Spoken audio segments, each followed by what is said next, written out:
Behind me is a house that used to belong to Robert L. Green. When Green and his wife Lettie bought the home in 1964, they became the first Black people to own a home in East Lansing.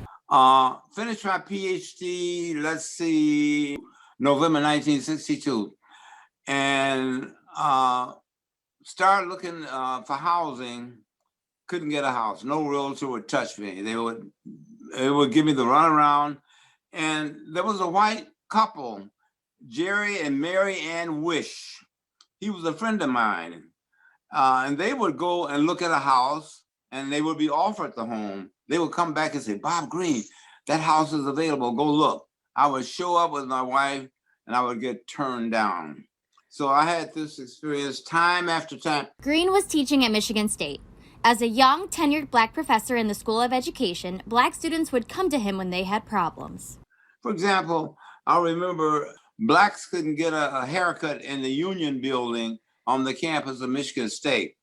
So a Black athlete was very concerned, came to me about it. He was turned down. He was well known on campus. So I went to John Hanna, President Hanna.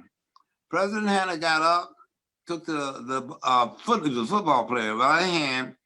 Three of us went to the Union, and John Hanna said, cut his hair. In 1964, Green was finally able to purchase his home on Bessemer Drive after asking for help from Governor George Romney. I went in and I sat down. He said, what can I do to help you, young man? I said, I'm on the faculty at Michigan State, and I said, I can't buy a home. He told me who to go see, and he wrote a letter to me, and it's in my book, about housing discrimination. Green's book is called At the Crossroads of Fear and Freedom. Fear was a common theme in Green's life. There was obviously a lot of fear in the Black community about what whites would do to you, how they would hurt you. And there were some Blacks who, in spite of that kind of fear, who would stand up and be pushy. People like his mother. His father was more fearful. And in stories his father told him, Green can see the reasons.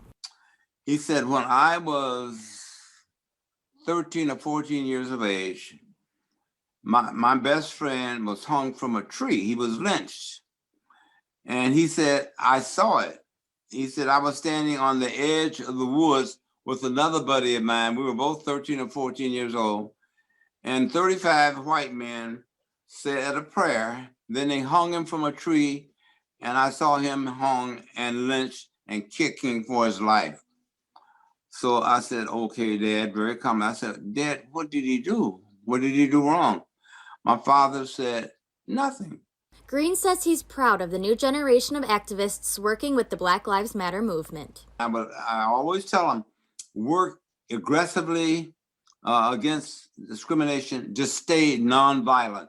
Don't ever give the public or anyone a reason to come out against you.